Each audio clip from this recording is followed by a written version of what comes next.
काँग्रेसचा गड म्हणून ओळख असणाऱ्या रायबरेली मतदारसंघात काँग्रेसकडून प्रचाराची रणधुमाळी सुरू आहे।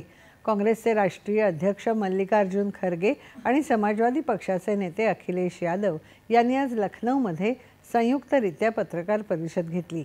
या निवडणुकीत इंडिया आघाडीचा विजय निश्चित होणार असा विश्वास अखिलेश यादव यांनी व्यक्त केला। देशात लोकांना खाण्यासाठी अन्न नाही, नोकऱ्या नाहीत, याविषयी काहीतरी करायला हवं, पण पंतप्रधान या प्रश्नांविषयी बोलत नाहीत अशी टीका त्यांनी रायबरेलीच्या प्रचार सभेत केली।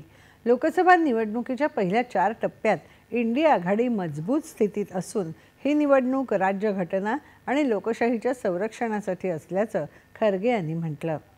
खाना नहीं मिल रहा, खाने के लिए कुछ इंतजाम करो। नौकरी नहीं मिल रही, नौकरी के लिए कुछ इंतजाम करो।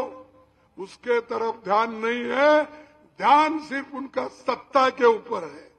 जो सत्ता सोनिया गांधी ने ठुकरा दी थी, उस सत्ते पे इसका आंखें हैं। ओडिशातील बोलंगीर इथे काँग्रेस नेते राहुल गांधी यांची प्रचार सभा झाली। यावेळी त्यांनी 4 जूनला इंडिया आघाडीचं सरकार बनेल असा विश्वास व्यक्त केला। त्यानंतर देशातील गरीब लोकांची एक यादी बनेल। यादीत शेतकरी, आदिवासी, कामगार यांच्यासह सर्वांची यादी बनवली जाईल आणि त्यांच्या घरातील एका महिलेच्या बँक अकाउंटमध्ये 8,500 रुपये टाकण्यात येतील असं आश्वासन राहुल गांधी यांनी यावेळी दिलं। करोडो महिलांना लखपती बनवण्याची योजना आहे असं राहुल गांधी म्हणाले।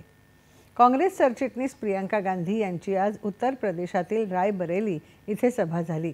यावेळी रायबरेलीला खूप मोठा इतिहास आहे। रायबरेलीत नेहमीच जबाबदारीचं राजकारण होत आलं आहे असं त्या म्हणाल्या।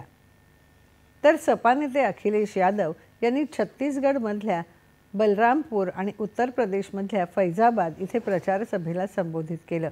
आपचे प्रमुख अरविंद केजरीवाल आज दिल्लीत चांदणी चौक लोकसभा मतदारसंघातील मॉडेल टाउनमध्ये रोड शो करत आहेत।